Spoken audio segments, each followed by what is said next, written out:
Let me guess. You know you need to set a boundary. You have known this for a long, long time. But every time you try to, get close to actually doing it, you talk yourself out of it every single time. And it's usually because you don't want to seem rude. You don't want to, cause any conflict between you and that other person. You don't want to hurt their feelings. You don't want to be seen like the difficult person. And so you usually will say nothing. You will absorb it. You will smile through it. And then you go home and feel resentful about it later. If that is you, this video is for you. Hi, my name is Fofo. Welcome to my channel. Here I talk about self-improvement, career, lifestyle, and everything else in between. So make sure to like and subscribe to my channel so you don't miss my other videos like this one. Now let's start with the most important thing I want you to understand about boundaries. A boundary is not an attack on anyone. It is not a punishment. It is not you trying to be aggressive or unkind or selfish. Yeah, it might be selfish because, it's your boundary, right? But it's simply you trying to communicate what you need in order to show up as your best self in any given situation and in any relationship. That is what setting boundaries is all about. It's nothing dramatic. That is it. But the problem with a lot of us, especially those of us, coming from African homes, I don't know about other people, but talking from experience, we were never taught how to like set them. Majority of us, we were taught to be, agreeable, to keep the peace, be the reasonable one. You need to prioritize other people's comfort over your own a lot of times. And people also kind of carry that into their relationships, into their marriages, right? And so when we actually finally try to set a boundary, it feels so strange and foreign to us and makes us uncomfortable. And so we immediately assume we're doing something wrong. We're not. What we're doing is just, something we've never done before. And so something new, right? And so let's talk about how you can actually, because that's the whole point of this video, how you can actually do it without feeling like you are offending anyone in the room, right? The first thing I will say is you need to get a clear picture of what you actually need before you open your mouth to say you're setting any boundaries, right? A lot of people try to set boundaries in the heat of the moment when the person has already offended you, when you're already frustrated or overwhelmed. And so when you try to do that, when you try to set boundaries in those situations, it will often come out sideways. It will come out like an accusation instead of, you communicating, right? It will sound like an accusation. So before you even have that conversation, get really clear on what you want. What specifically is bothering you? What do you need to change? What are you willing to accept going forward, and what are you not? So, having that clarity on your end makes the conversation so much clearer and cleaner for both of you. The second thing is you need to lead with how you feel rather than what the other person did wrong. So, this is the difference between you saying, "Oh, you always do this and it needs to stop."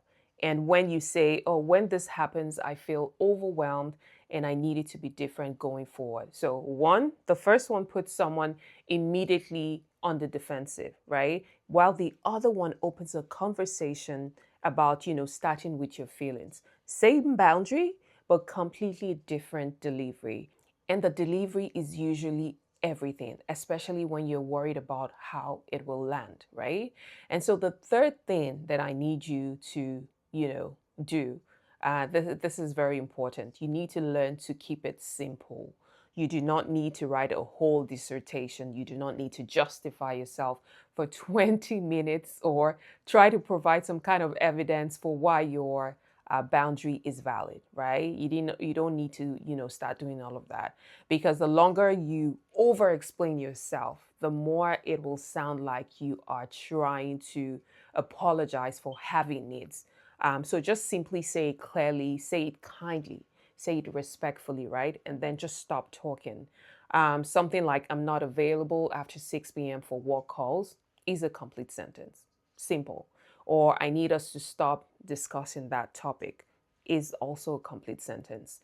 You do not owe anyone, a long paragraph of explanation, for protecting your own peace, right? No. Just keep it simple. The fourth thing I will say is separate their reaction from your responsibility. Now, I think this is the hardest one for most of us because when we set a boundary, right, and someone gets upset, our first instinct is going to be to backtrack, to pull back immediately, to say sorry, or to try and soften it so much that it just disappears. The boundary disappears entirely. But no, that is not what we're trying to do. The truth is, you cannot always control, you can never control how someone receives your boundary, actually. And you can only, essentially control how you deliver it. And that's why I say you must try to deliver it in a kind, gentle, respectful, simple way, right? And the honest truth is, if someone is genuinely upset that you communicated a need respectfully and clearly, that reaction has nothing to do with them. It is about them, not you. Did I say nothing to do with them? No, that reaction is nothing to do with you. It is about them, not you. A person who actually respects you will not punish you for having boundaries or limits. And so the fifth thing will be you need to practice boundaries. And the more you practice, as with anything else, it gets easier, right? So the more you set them, the easier it becomes. The first one will usually be the hardest one because, it's something new that you've never done before. Is going to make you uncomfortable. And also because you have no evidence yet that it will actually be okay when you set that boundary, right? But every time you set one and the world doesn't end or burn, every time you set one and your relationship or relationship survives and actually improves because of that boundary, every time you go home feeling lighter instead of resentful, right? You build your evidence that setting boundaries is actually safe, that you are safe, right? And that your needs are worth communicating. Now, I hope that all of that is like clear. So I listed those things. If you can try and do them, it will help you be a better, I'll say, boundary setter. So, bottom line, the right people in your life will not leave because you set a boundary. No, they will not. They will actually respect you more for setting one in the first place. And so, the ones who get angry that you dare to communicate a need, that reaction is telling you everything you need to know about whether that person truly has your best interest at heart. So you are not responsible for managing everyone else's feelings at the expense of your own. No, you're not. You are absolutely allowed to take up your space. You are allowed to have your needs. And you are also allowed to communicate them again kindly, clearly, respectfully, but without apology. And I hope that this video has helped someone, and I will see you in my next one.